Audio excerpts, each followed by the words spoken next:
Hello everyone. Let us start with occurrence or and extraction of metals from the chapter metals and non-metals.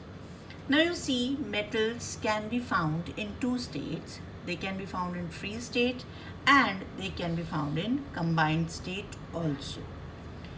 In free state, metals with low reactivity are found because they have low affinity for air, for moisture, carbon dioxide and other non-metals. They are called non-metals. The metals which are found in free state are gold, silver, mercury, lead. Sometimes copper and silver are found in combined state also. Now, which metals are found in combined state? Most of the metals are active. That is why they combine with air, moisture, carbon dioxide, oxygen, sulfur, chlorine, etc. And then they form oxides, sulfides and carbonates. Sulfides and carbonates. Now, most metals are found as oxides. Why they are found as oxides? Because oxygen is abundant in nature and is very reactive. To extract metals, we need to understand two basic terms, that is mineral and ore.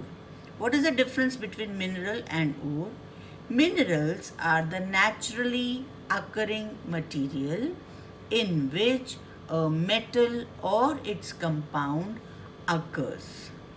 That is, एक बड़ा सा land का chunk या suppose आपके घर आपको कोई बोलता है कि इस जगह पे मिनरल्स मिलते हैं, जैसे कहीं कहीं पे हर स्टेट में भाई इस स्टेट में ये मिनरल मिल रहा है, इस स्टेट में ये मिनरल मिल रहा है. मिनरल मतलब बहुत बड़ी सी जगह जहाँ पे ये एक कोशिश हो सकती है या जहाँ पे ये एक बात कही जा सकती है कि इस जगह पे ये वाला मिनरल में से ये मेटल मिलेगा, अंदाज़ा लगाया जा सकता है. तो पूरी की पूरी जगह को अगर आप खोदने लग जाएंगे, उसमें से एक्सट्रैक्शन करने लगेंगे, उसमें से मेटलर्जी करने लगेंगे, जो कि एक बहुत बड़ा प्रोसेस है, तो वो आपको इकोनॉमिकल नहीं होगा. लेकिन जिस जगह आपको अंदाज़ा लगा, जिस मिनरल में से आपको अंदाज़ा लगा कि यहाँ से एक्सट्रैक्शन करने पे आपको प्रॉफिट होगा, इजीली कोई मेटल मिल जाएगा, उसको बोलते हैं ore. So what is an ore? An ore is a part of the mineral from which a metal can be extracted economically. Okay, so difference between mineral and ore is understood.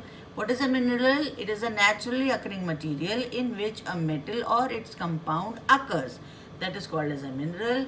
And a mineral from which a metal can be extracted economically or profitably is called as an ore. So an ore is a substance in which a metal is present in appreciable quantities, बहुत ज़्यादा quantity में है, and from which the metal can be extracted economically. That is an ore. अभी हमको ये कुछ ores हैं, oxide की ओर या सल्फाइड की ओर या फिर कार्बोनेट की ओर. मेटल की ओर्स सल्फाइड फॉर्म में, ऑक्साइड फॉर्म में, कार्बोनेट फॉर्म में दी हैं. ये याद रखना बहुत ज़रूरी है because it comes for 1 mark in your exam. Simple है, आपको इजीली याद भी हो जाएगा और आपको आराम से इसके मार्क्स भी मिल जाएंगे. अगर हम ऑक्साइड ओर की बात करें आयन का, वो हेमेटाइट है Fe2O3, aluminium bauxite Al2O3 2H2O, copper cuprite Cu2O. Sulphide ore में zinc, copper, silver, iron, mercury. zinc blende ZnS, copper glance Cu2S, silver glance Ag2S, iron pyrite FeS2, mercury cinnabar HgS.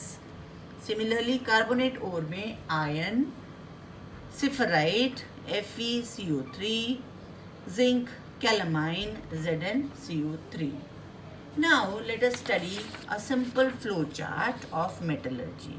This is generally a expression or a simple explanation about how the metals can be extracted. But In my next video, I will be giving you the details how it is done.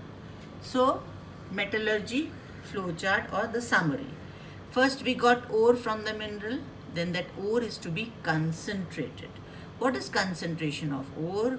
Concentration of ore means that you have to clean it. It has to be crushed. It has to be powdered. और वो fine powder में से जो मिट्टी के जो dirt के particles हैं उसमें से आपको क्रूड मेटल निकालना है.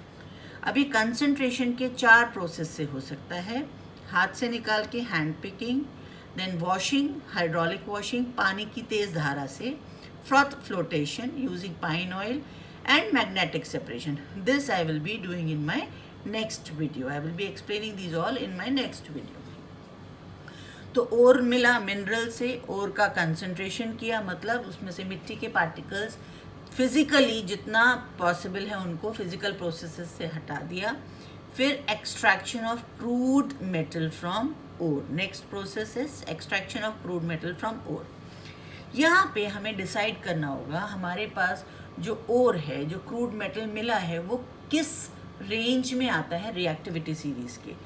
हाई रिएक्टिव मेटल्स का है या मीडियम रिएक्टिव मेटल का है या लो रिएक्टिव मेटल का है. अभी मैं सबसे पहले आपको एक्सप्लेन करती हूँ मीडियम रिएक्टिविटी का मेटलर्जी. फिर आपको हाई रिएक्टिविटी और लो रिएक्टिविटी समझने में आसानी हो जाएगी. आपके पास मीडियम रिएक्टिविटी के मेटल्स का कोई ओर है, वो या तो कार्बोनेट फॉर्म में होगा या तो सल्फाइड फॉर्म में होगा.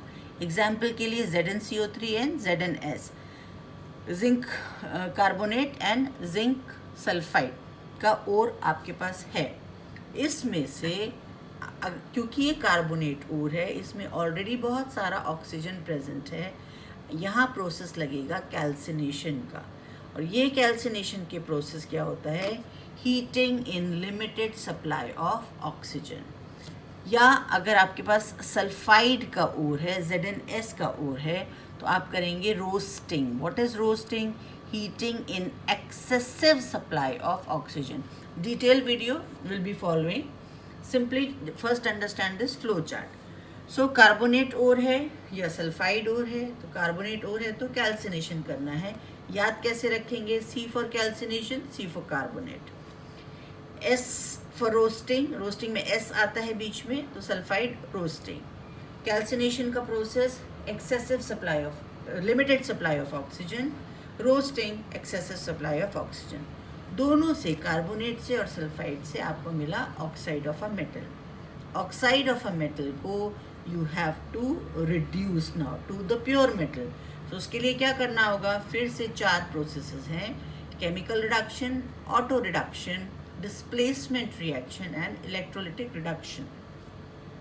एक बार मेटल रिड्यूस हो गया तो फाइनली उसको प्योरीफाई करना पड़ेगा, उसको रिफाइन करना पड़ेगा. उसके लिए क्या प्रोसेस है?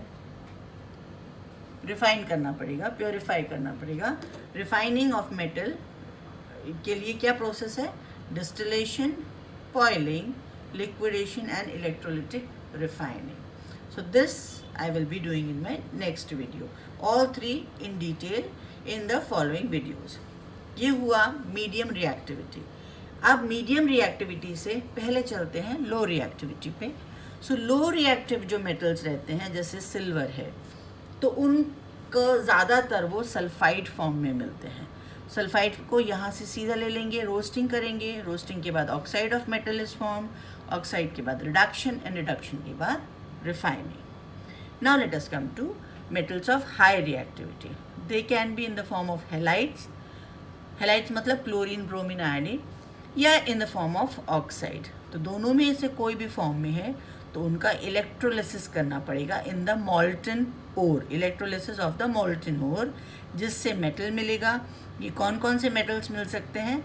Sodium, magnesium, aluminium. So just keep this flow chart in your mind, and in my next video I will be doing details of all these 3 processes. Till then, take care. Goodbye.